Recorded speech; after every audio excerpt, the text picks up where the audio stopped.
This is the seat that finally made movie night feel like a real theater without asking me to give up comfort when the credits roll.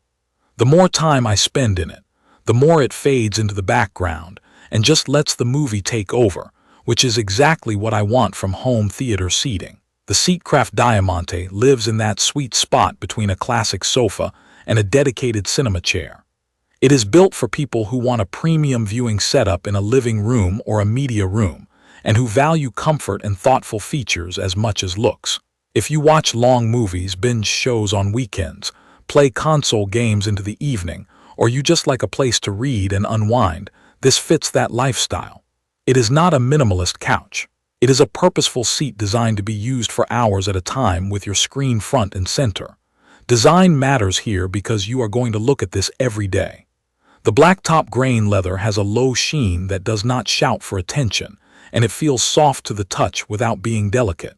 The stitching is consistent, the cushions hold their shape, and the profile is clean. The armrests are wide enough to feel substantial but not so chunky that they swallow the room. What I notice most when I sit down is the balance. The seat is firm at first contact, then it yields in the right places as I settle in. It supports my lower back and shoulders in a way that keeps me upright when I want to watch and reclined when I want to rest.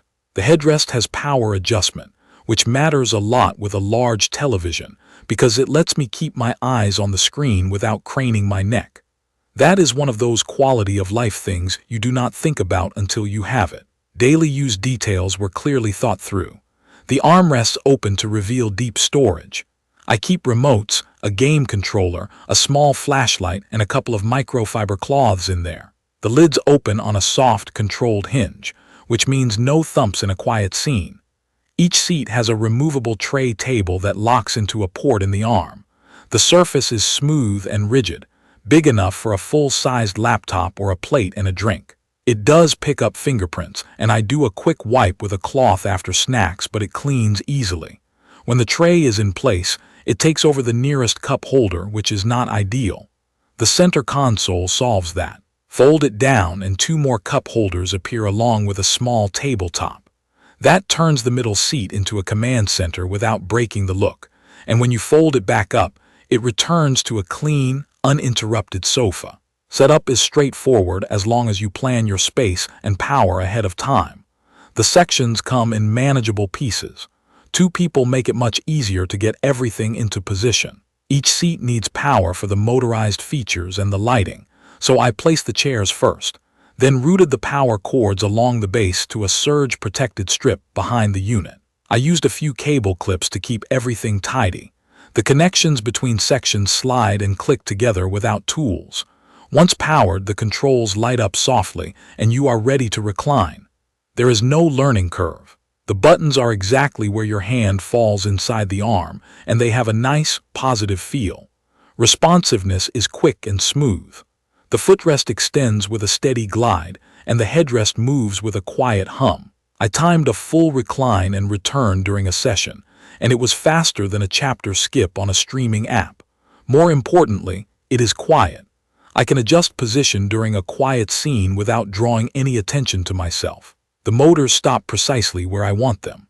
I do not have to hold the button for the last tiny adjustment because the resolution of movement is fine enough to land on a comfortable spot right away. Comfort is where this chair earns its keep. I watched a long movie that ran over 2 hours and a half without feeling the need to stand and stretch. The cushion density is right in that middle zone. It is not a sink in marshmallow, and it is not a stiff bench. The footrest feels solid when extended and long enough to support my heels fully. I am a fairly tall person, and I can recline far back without feeling like I am sliding off the end. The headrest adjustment takes pressure off the neck when I am in a deep recline, so my eyes line up naturally with the television instead of forcing my chin toward my chest. After a few nights, I noticed that I was moving less during movies because I was simply comfortable. Lighting can be cheesy on some theater seats, but here it adds a subtle atmosphere and a practical safety net. The base lighting traces the floor with a low glow, which helps when someone walks in or out during a scene.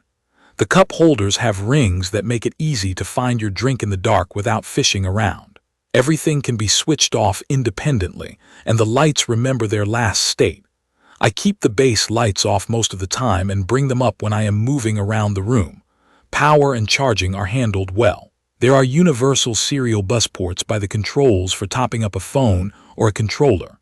The center console has a recessed power outlet that is perfect for a laptop or a projector test. I also use the built-in wireless charger on the fold-down table. I set my phone on it at the start of a movie, and by the end I am fully charged. It keeps cables off the cushions and out of sight, which I appreciate more than I expected. The reading lights are surprisingly useful. They are small and adjustable, and they produce a focused beam that does not splash onto the screen. Late at night, I can read a chapter while someone else watches sports highlights next to me and nobody is bothered.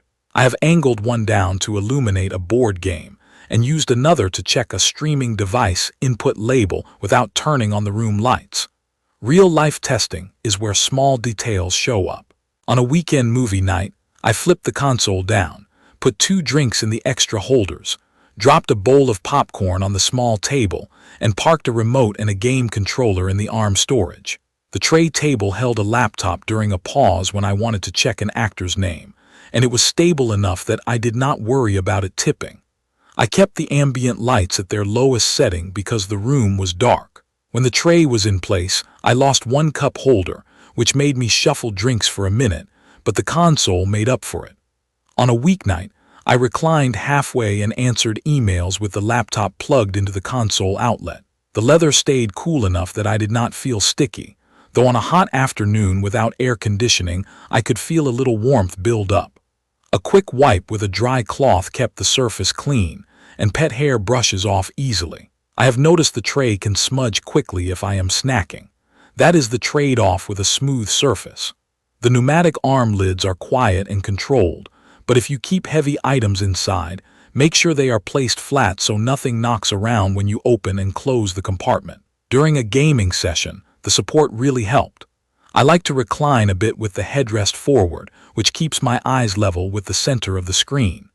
The seat holds me in place as I lean forward during tense moments, and the arm height is just right for forearm support without raising my shoulders. The base lighting is useful when I move around to swap discs or pick up a controller that wandered. There are a few considerations before you commit. The footprint is substantial. Measure your space with the seats fully extended and the console down so you know where coffee tables and rugs should go. Plan for power with enough outlets and a clean way to route cables. If you are looking for a very squishy, sink into the couch feeling, this is not that. It is supportive, a little more structured, which I prefer for long viewing. The tray blocking a cup holder can be annoying if you always have a drink and a plate out at the same time, so I tend to use the console more for food and leave the tray for laptops or a board game. The ambient lights look great, but the brightest setting is overkill in a small room. I keep them at their lower levels or off entirely. What makes the Seatcraft Diamante feel well considered is how the features interact instead of feeling bolted on. The power headrest is not just a spec. It is the piece that makes a deep recline usable with a large television. The storage arms mean I do not have to get up to find a controller or a cable. The charging options keep phones alive without draping cords across cushions. The reading lights let the room serve more than one purpose. The folding console flips the mood from theater to casual hangout in one motion and disappears when I want a clean sofa look. I would recommend the Seatcraft Diamante if you want a dedicated viewing seat that blends comfort, useful features, and a clean design, and you are willing to plan your space and power to support it. It suits people who actually watch a lot, who have long sessions, and who appreciate small conveniences that fade into the background once you have them. If you are after a minimal bench or a feather-soft lounge, or if you want 0 cables anywhere near your seating, this will probably not match your priorities. For everyone else, it adds a level of comfort and control that makes home theater time feel more intentional and a bit more special. If you found this video helpful, please subscribe to the channel, drop your questions or your own experience in the comments, and tell me what you want to see tested next. Thank you for watching.